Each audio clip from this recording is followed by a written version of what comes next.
It's the next chapter. It is not reinventing it. It's not a reboot in the way people traditionally say that. We acknowledge what's happened before, so in that sense, it's a continuation. But because it's a brand new human cast, it is a whole nother chapter. But we're definitely trying to do something fresh and different. I love the first 3 movies, but we're just trying to do our own thing. So we needed new cars, new robots, new characters, because that's what the audience is hungry for, injecting a lot of fresh elements. Bringing in new heroes and Autobots is another key that brings it to a new level. Hound is a great new character, voiced by John Goodman. His vehicle is an Oshkosh truck, which is very militaristic and powerful, and that's his character. Drift is a black and blue Bugatti, voiced by Ken Watanabe. And as a samurai, he's very elegant in terms of his fight moves. He was going to be a black and orange Bugatti. That changed because the car that we were going to use was sold, because they only make a few of these cars.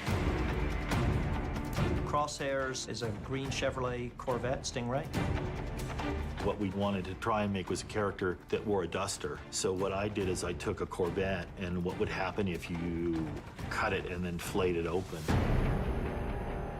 Just look at the characters and what they become and how realistic they are as characters.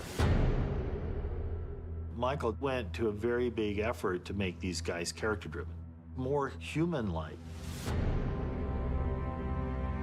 As the technology has advanced, we're able to get more emotion from them and really be able to identify with them. They do have much bigger personalities, and you get to know them a lot more. We introduced triple changers, which they've never had before in Transformers. It's good to introduce new bad guys. The introduction of Lockdown is a big deal. He's a badass character. In car form, he's a Lamborghini. Who is able to go underwater, which we've never seen an underwater character. And Stinger is the Pagani, the arch enemy of Bumblebee. Galvatron is a brand new Freightliner truck that was custom made for the movie. Galvatron in the original Transformers mythology is a kind of reborn, reconstituted Megatron. We wanted to pay homage to that idea, but do it a little differently than it had been done before. His physical form in this version is a man-made human creation. And then it just goes over the top in a great way with the Dinobots, one of the most sought-after characters of Grimlock, with Optimus Prime and Bumblebee. You can't miss with that combination.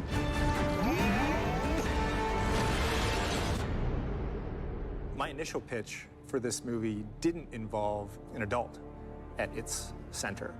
But before Michael had any sense of what he wanted visually or what he wanted in terms of action set pieces, he, from the beginning, and wisely so, decided that he wanted a protagonist for this movie that was completely different from the protagonist that the previous 3 movies had involved.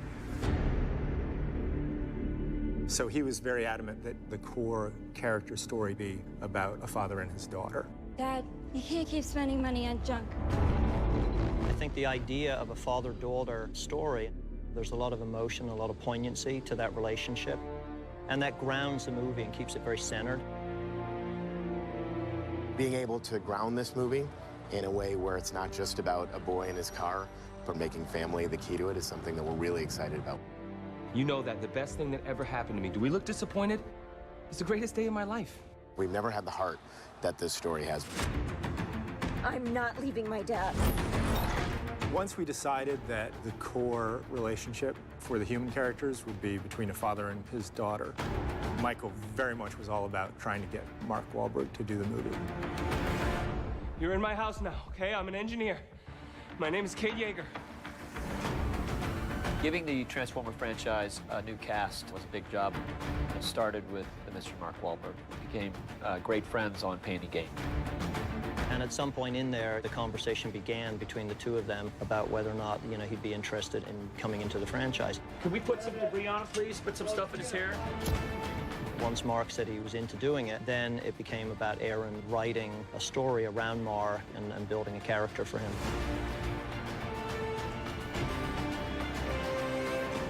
Took a hell of a hit, you know. Missile just missed your power source. We call it a spark. Beyond being a movie star, he's an adult.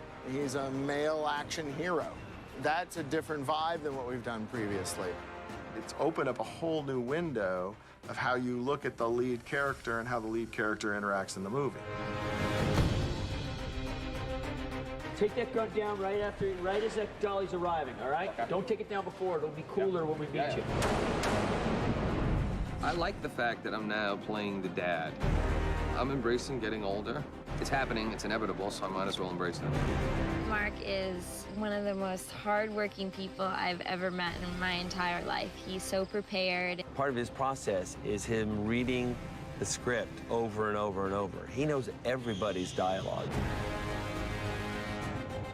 And yet, he never showboats with it. He never throws it in your face. He doesn't want you to know that he got up, when you were sleeping to work out 3 times before he came to set that morning, and that he produced 7 television shows before you had your breakfast, and that he just got thrown off the side of a building, by a Decepticon. He is the real deal. What's great about Mark is there's a very American aspect to who he is. There's a certain amount of average Joe about him. And that serves this plot in a great way because we meet him as a character who is living a precarious financial situation in his life, like many people in our country. He is skilled and talented, but life hasn't entirely gone the way he planned it to. So it was important to us in a story that's dealing with how private enterprise is trying to take advantage of Transformer technology, to have a character who is comfortable dealing with technology, but has no worldly goals for himself in mind other than trying to provide the best life he can for his family. Yes, you can take a ride with your friends. Okay. Don't work all night. Don't try this at home, kids. Dad! There's a missile in the family room! The 2 kids were fantastic to work with. It's a hard deal to come into this franchise. It's such a massive production. They're young and they're new. You just yell and yell as loud as you can. Get in the car, all right? Okay? You gotta amp it up. It's pretty much the deep end for Jack and Nicola. Don't put it in reverse. I want to see you go into reverse, okay? It was kind of young actor boot camp. 3, 2, 1, go! It was just a matter of having them understand how vigorous the pace would be. Go back, And that you have to be ready for anything. Whoa, look at that. I did not expect that. Good, huh? Paying attention to everything that's going on in the script, even if you're in a scene where you don't necessarily have dialogue, so you're just kind of showing up on that day. No, you need to understand everything that's going on around you. There's a lot of moving parts. 3, 2, 1, action! Especially when you've done smaller things, television. The scale at which we're doing things is overwhelming to people who've done scale. There's a huge physical aspect in this film. It was really intense. To suddenly be thrown in that, and you're trying to find yourself as an actor, and wait, there's these creatures that are there, but I can't see them, but I have to learn to act with them. Looking back. Robot goes right over you, looking right up and over you, and getting into the car. At the same time, I have really accredited actors I'm playing against, and oh my God. It's an incredible experience to be able to come on the set of a film like this every day and do things that you actually watch in these movies. And I feel very honored to be there and to be part of it. I was really proud of both their performances. And there's a real long line of actors and actresses that have brought something to this franchise that is special. And look, bad guys are important. Kelsey and Titus are great bad guys. Kelsey is not known, I think, as much, for that type of role, but he's awesome. Titus is a great bad guy, too. I mean, I think his line where he says to Mark, I'm James Savoy, I'm a federal agent. I go, I want to be that guy when I grow up, right? They're very different to any of the characters that we've seen before in the Transformers series because they really mean to get out there and get the job done even if they hurt people. Even if they hurt innocent people, they make no bones about it. Fewer than a dozen Decepticons are still on the run, thanks to our CIA unit, Cemetery Wind.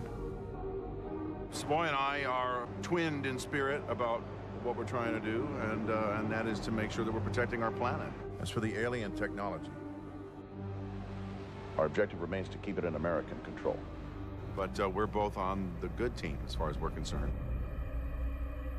So I'm sort of the tip of his spear. He delegates to me, and I take the action. We don't waste any time. Kelsey and I just, you know, we get it done. If we don't like what's happening, we change it very quickly. You have no idea what you're involved with here.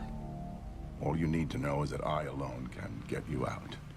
I think in the end you believe that this man could exist, and that if he does exist, you should be scared of him. But there's a couple of moments in this where I'm a little dry, maybe, and you might get a laugh. It's this close to winning. That's what I'm upset about. If you look at every Michael Bay movie, they're all funny. You know, there's probably only one movie in that whole group that doesn't have a tremendous amount of humor because it wasn't supposed to be funny. There's a reason why they're funny. Michael's a funny guy. And he also loves to collaborate with comedians. What are you gonna do, play around with it? I like play with it. Play with it. What are you gonna do, play with it? So do you want to land on that and just drop the joke about the barn? You can try loud? one, yeah. A lot of it is improvisational. I'm an improviser by trade. You can't just keep an alien in your barn. What are you gonna do, play with it? You die, that GTO is mine. Okay, good. Let's go again. If he eats you, I get the GTO. You know you're on a roll if he comes out from behind the monitors and he's crying and the crew is stifling laughter. So it's been really quite an experience. And I think that Lucas, you know, who's the character that I play, but I talk about him in third person because I think he talks about me in the third person. I know I do when I'm him talking about me. Mike loves his comedy. TJ is one of the ways that he delivers that. Stanley delivers a lot of that comedy as well. Really? You want to do this now, huh? Can we just get this alien taking, beeping bomb to the bridge? Come on! He does make my job very difficult, I have to say, because he is so funny.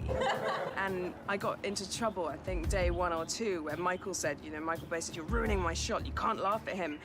And I said to Kelsey Grammer, I was like, dude, I don't know what to do. Like, what do I do? And Kelsey, you know, having worked in comedy himself for so long, he said, honey, you just gotta freeze him. Freeze him. Now I can't imagine anyone else playing Joshua Joyce. We wanted Joshua to be a different version of what Cade is. Someone who, in his heart, is a real optimist and creative and an inventor, but his success has twisted that into something somewhat megalomaniacal.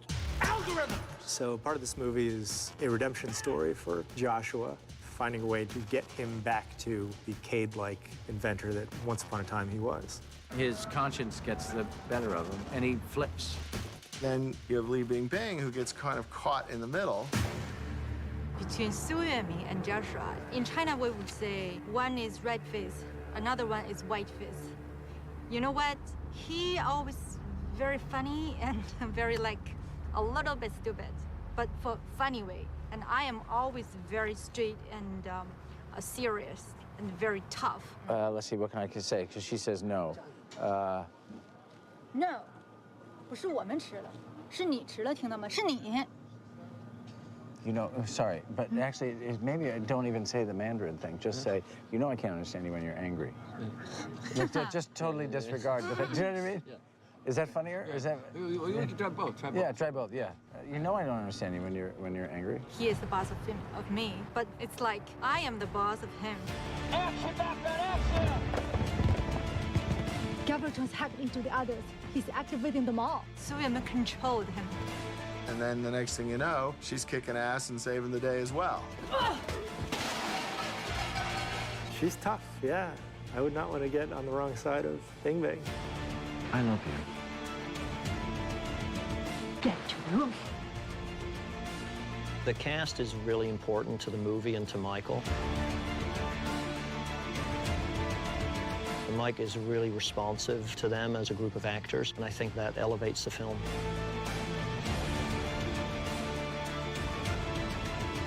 I think we've had good fortune in this franchise to have some really talented actors come and play with robots and dinosaurs and cars.